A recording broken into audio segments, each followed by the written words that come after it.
संवेदनहीन सरकार है। लोग मरते हैं, मर जाएं, इससे लोगों इसको कुछ नहीं लेना देना। और लॉकडाउन भी इसीलिए किया गया है कि कोई मेडिकल फैसिलिटी इनके पास नहीं है। जब डॉक्टर्स के लिए नहीं, नर्स के लिए नहीं है, स्टाफ के लिए नहीं है, तो लोगों के लिए क्या होंगे? ये भी नहीं कह सकते कि सरकार का इसके पीछे क्या प्लान है, कुछ नहीं कह सकते हैं। क्या केवल कोरोना ही है या इसके अलावा भी कोई और स्थिति है? और अब केवल सरकार केवल नौटंकी कर रही है। ये जो आंकड़ों का गणित दिखाया गया है कि ये देंगे, वो देंगे, वो देंगे, अरे दोगे तो जब ना, कि जब लोग बाहर निकल पाएंगे। बाहर निकल नहीं रहे हैं, बैंक में जा नहीं सकते, तो पैसे आने का क्या मतलब है? यही वो सरकार है जो विकास के बड़े बड़े दावे करती है। यही वो सरकार है जो ढोल पीटने में, अपनी बढ़ाई करने में जरा भी कसर नहीं करती। और यही वो सरकार है कि जिसने आधी रात को, जैसे नोटबंदी का 2016 में इन्होंने फैसला लिया कि 8 बजे ये फैसला लिया, और कि आज रात को 12 बजे से ये जो नोट है, ये जो वो नहीं रहेंगे, लीगल टेंडर नहीं रहेंगे। इसी तरह से इस बार ये फैसला लिया गया।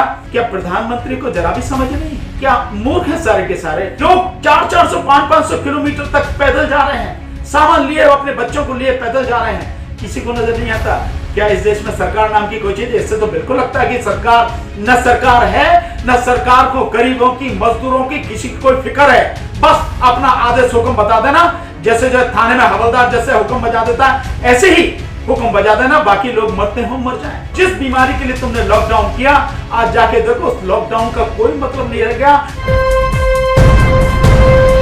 लाइव टीवी, सच सबसे आगे। चाहे लॉकडाउन हो या किसी भी तरह की कोई कार्रवाई हो, एक चीज हमेशा देखने में आई है कि सबसे ज्यादा दिक्कत का सामना हमेशा गरीब को और मजदूर को ही करना पड़ता है। इस लॉकडाउन में भी नहीं कह सकते कि कोरोना का असर कितना पड़ेगा, कहां तक पड़ेगा। यह निश्चित है कि बीमारी बहुत खतरनाक है, बहुत बुरी तरह से और बहुत ही जल्दी, बहुत ही स्पीड से फैलती है। यह सच है। दुनिया का उदाहरण आप देख सकते हैं, चाइना का। हालांकि चाइना में जितनी मौतें हुई हैं, हमें लगता है कि आंकड़ा छुपाया गया है। भारत में जिस तरह से इसके विषय में सरकार द्वारा कदम उठाए गए, वो वाकई में बहुत सोचनीय स्थिति है। इसमें कोई शक नहीं है कि सरकार द्वारा जो कदम उठाए गए बहुत बाद में उठाए गए, जबकि सरकार को बहुत पहले से पता था चाइना की स्थिति है। उसके बाद जिस तरह से फैला है वो ईरान में, इटली में, स्पेन में, वो सारी चीजें सबको नजर आ रही थी, ऐसा कुछ नहीं था। और मैं समझता हूं कि जितना ये फैला है, ये फैला भी उन्हीं लोगों से है कि जो लोग बाहर से, विदेशों से होकर यहां आए हैं। अगर शुरू में ही जिस तरह की सब लोग कह रहे हैं, डॉक्टर्स भी ये बात कह रहे हैं कि अगर शुरू में ही वहां पे ध्यान से उनकी चेकिंग की जाती है और उन लोगों को वहीं क्वारंटाइन में डाला जाता, उन्हें जो है एक तरफ करके उनका चेकअप तरीके से करके और उनको वहीं पर वॉच किया जाता, तो ये स्थिति यहां नहीं आती। लेकिन धीरे धीरे यहां भी स्थिति बढ़ रही है और आज 800 के पार ये आंकड़ा, 850 के पार ये जा चुका है। और यहां भी ऐसा लगता है कि जैसे सरकार आंकड़े जो है छुपा रही है, कहीं ना कहीं कोई ना कोई गड़बड़ जरूर है।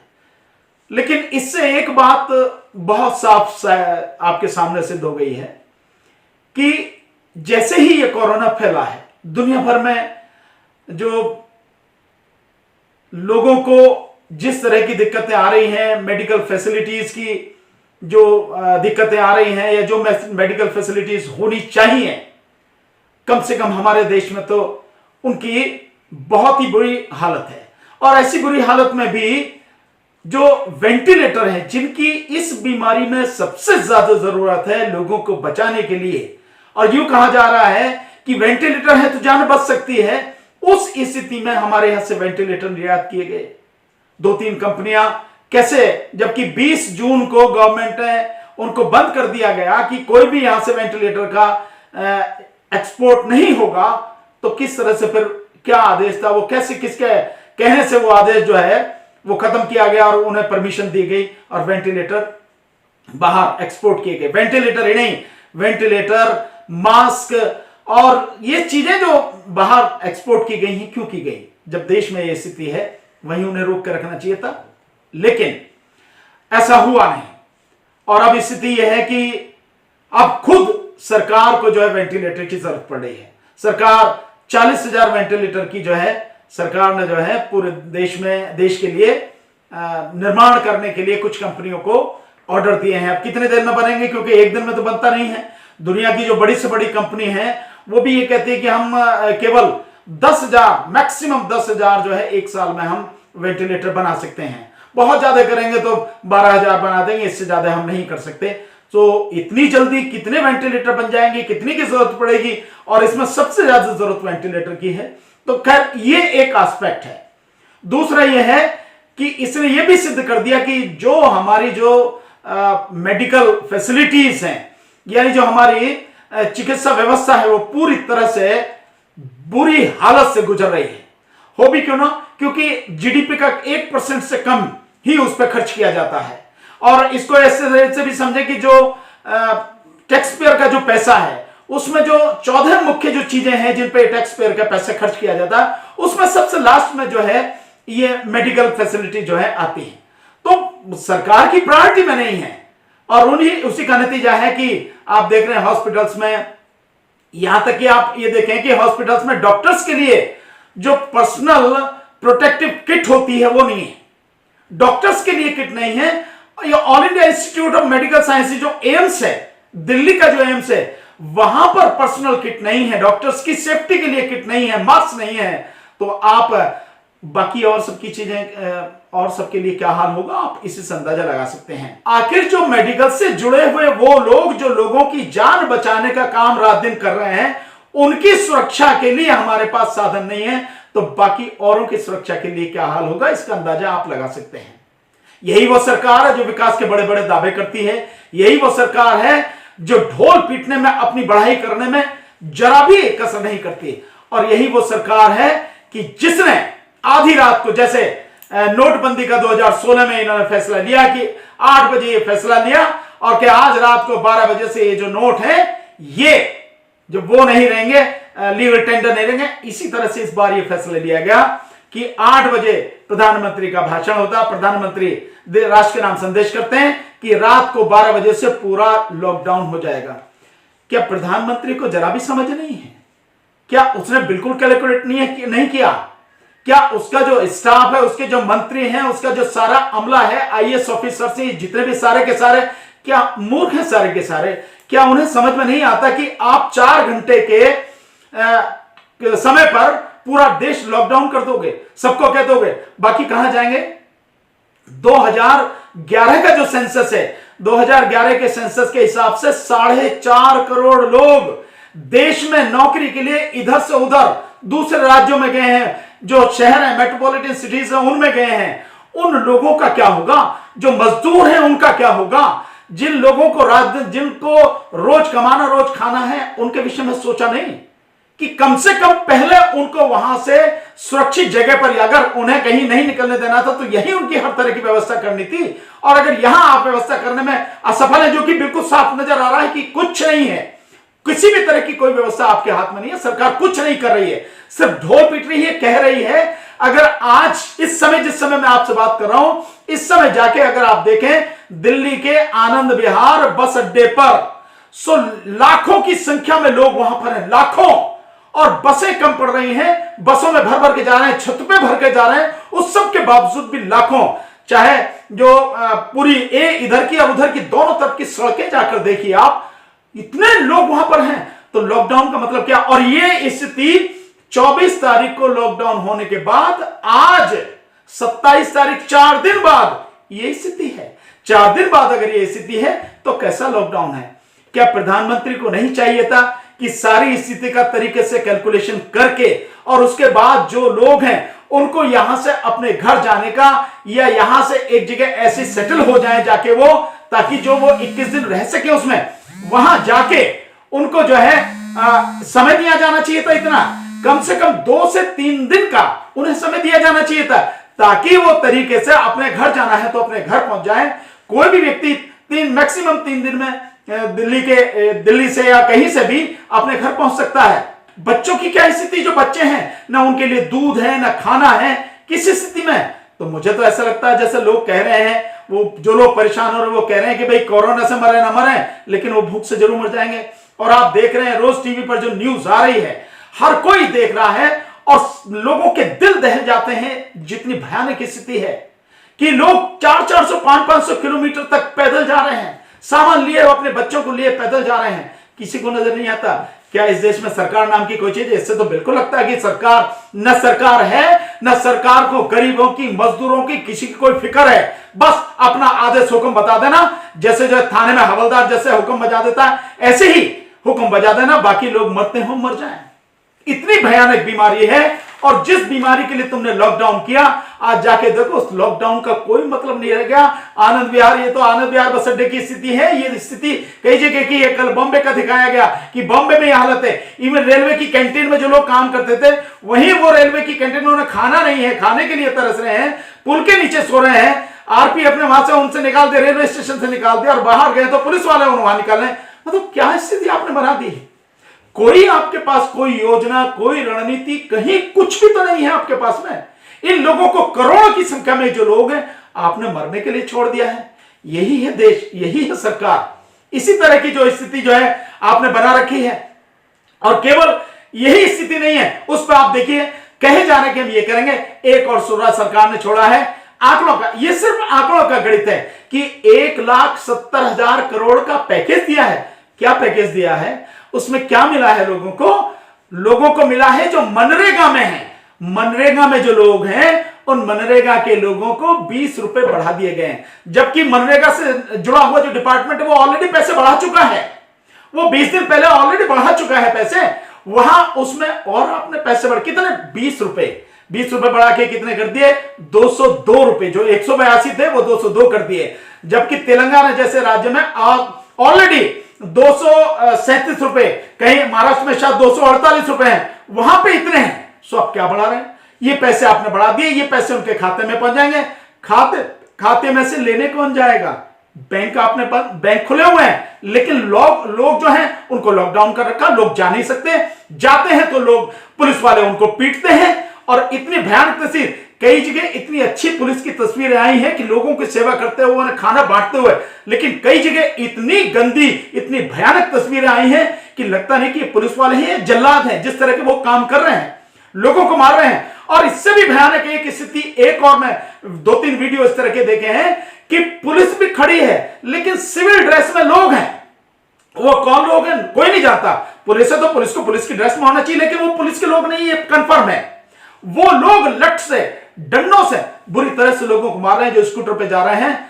औरतों को तो छोड़ दिया गया, जो उन वीडियोस में देखा, बाकी का नहीं कह सकते, हो सकता है उन्हें भी पीटा हो, लेकिन आदमियों को पीट रहे हैं, इतनी बुरी तरह से पीट रहे हैं। पुलिस वाले भी पीट रहे हैं और वो भी पीट रहे हैं। यार ये क्या तरीका है?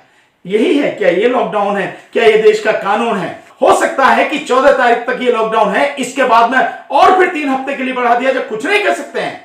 और इसकी आड़ में सरकार क्या क्या करेगी उसके लिए कुछ नहीं कर सकते। सो मजदूरों के लिए आप कर रहे हैं, आपने गैस के लिए वो कर दिए। अरे गैस के लिए आदमी जाएगा तब जाने दोगे तब ना, जाने दे नहीं रहे। आपने पूरा लॉकडाउन कर रखा, 3 महीने के लिए गैस 8 करोड़ वाले जो उनको फ्री मिलेगी। तो सरकार का काम करने का ढंग और तरीका कुछ होता है, कहीं कुछ नहीं। आपने कह दिया स्टेट गवर्नमेंट को कि स्टेट गवर्नमेंट ये करे वो करे।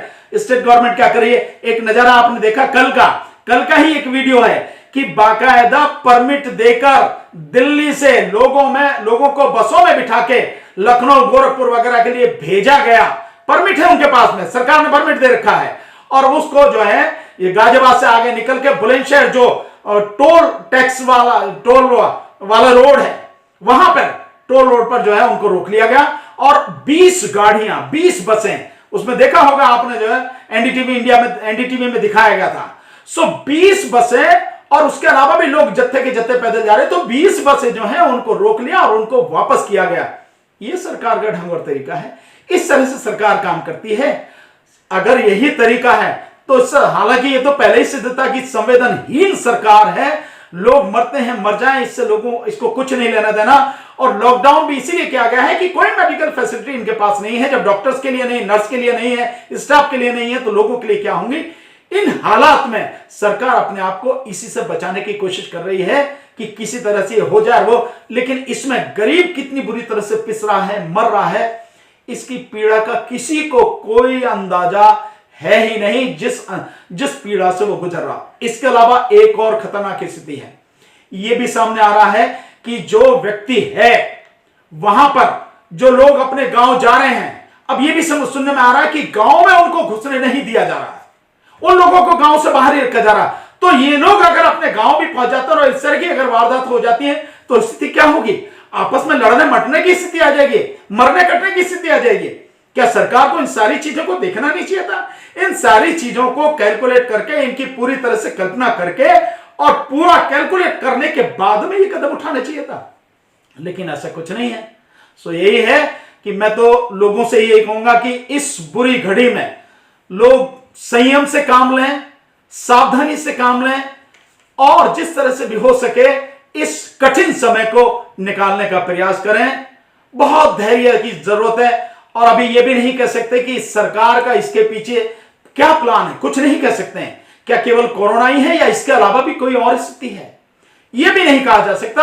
और अब केवल सरकार केवल नौटंकी कर रही है। ये जो आंकड़ों का गणित दिखाया गया है कि ये देंगे वो देंगे वो देंगे, अरे दोगे तो जब ना, कि जब लोग बाहर निकल पाएंगे। बाहर निकल नहीं रहे हैं, बैंक में जा नहीं सकते तो पैसे आने का क्या मतलब है? और आप विधवाओं को जो 500 रुपए जो है, उनको 500 रुपए जो है हम जो एडवांस में देंगे या उनको 3 महीने की वो जो हम एक साथ दे देंगे। और मजदूरों को जो 20 रुपए बढ़ाए गए, 20 रुपए। मनरेगा की स्थिति जरा आप समझें कि मनरेगा में 25 करोड़ लोग मनरेगा में हैं, 25 करोड़ लोग, जिनमें से असली में से 100 दिन का जो काम मिलता है मात्र 35 लाख लोगों को, मात्र 35 लाख लोगों को 100 दिन का काम मिला। सो कहां 25 करोड़ लोग और कहां 35 लाख? आप इसका अंदाजा लगा रहे हैं कि कितने लोगों को जो है 100 दिन का काम मिला है और उसमें आपने 20 रुपए बढ़ा दिए। क्या होगा? तो मजदूर तो वैसे ही मर रहा है और वो अपने दम से जहां कर रहा था, रोजी रोटी खा रहा था, उनकी कितनी बुरी हालत है। और दिल्ली में तो हालात ये भी और बुरे हो गए कि अभी दंगे होकर निपटे, दंगों में लोगों के घर जला दिए गए और घर जले हुए हैं। लोग वहां से अपने घर पहुंचे तो पता लगी कि पैसे भी जल गए और लूट के ले गए, घर में जो भी सामान रखा था वो रखा था और अब खाने के लिए भी कुछ नहीं है। दिल्ली सरकार हालांकि दावे तो बहुत कर रही है और आज से तो दिल्ली सरकार 4 लाख लोगों को रोज खाना खिलाने की बात कर रही है, पर जिस तरह के हालात है उनमें कहीं लगता नहीं कि ये सारी की सारी चीजें हकीकत में जमीन पर उतर रही हैं। सामाजिक संगठनों को आप उनको भी इनवाइट नहीं कर रहे, सामाजिक संगठनों को कि भाई कम से कम वो भी आके आपकी मदद करें। उनको कहीं कुछ भी नहीं है, पूरा शहर आपने, पूरा देश आपने लॉक करके रख दिया है। तो ये जो WHO की है, सरकार की भी खुद है, पर मैं बहुत सीधे से कि सरकार चंद लोगों के लिए काम कर रही है, सरकार आम जनता के लिए काम नहीं कर रही। सरकार अगर आम जनता के लिए काम करती तो WHO ने जैसे ही कहा, सरकार को उसी समय ये सारी लॉकडाउन वाली जो स्थिति आज है, शायद इतने केस भी नहीं बढ़ते। अगर पहले से ही जो है एयरपोर्ट पे जब चाइना में फैला, उसी समय से जो है चेकिंग करनी चाहिए थी एयरपोर्ट पे और वही लोगों को जो है क्वारंटाइन करके जो है उनका इलाज कराया जाना चाहिए था। और जब पूरी तरह से संतुष्ट हो जाए कि अभी इन्हें कुछ नहीं है, तभी वहां से उन्हें आने देना चाहिए था। उन्हें जो है रखना चाहिए था एक साइड में, वहीं पर बनानी चाहिए था उनको हॉस्पिटल, लेकिन ऐसी कोई स्थिति सरकार ने की। तो सरकार ने वाकई में न केवल बहुत देर की है, सरकार ने बहुत लापरवाही बरती है। और अगर ये अपने दूसरे फेज में चला गया कि ये वायरस, तो पता नहीं स्थिति क्या विस्फोट होगी। और अब जैसे हालात हैं आज के, इस समय के जो हालात हैं, जो दिल्ली के आनंद विहार पर दिख रहे हैं और देश में कहां कहां होंगे हम नहीं कह सकते हैं। हो सकता है कि जितने मेट्रोपॉलिटन सिटीज हो वहां तो हो ही हो, वहां इस तरह की अगर स्थिति है तो ये जो इनमें कौन व्यक्ति जो इंफेक्टेड है, कहां क्या हाल होगा अगर इंफेक्शन है किसी में भी, और वो व्यक्ति जहां भी जाएगा तो कितनी विस्फोटक स्थिति हो सकती है, इसका अंदाजा नहीं लगा सकते। तो निश्चित रूप से सरकार ने लापरवाही की है, सरकार ने बहुत देर की है और सरकार ने जिस तरह से लॉकडाउन किया है वो पूरी तरह से गलत है। लाइव टीवी, सच सबसे आगे।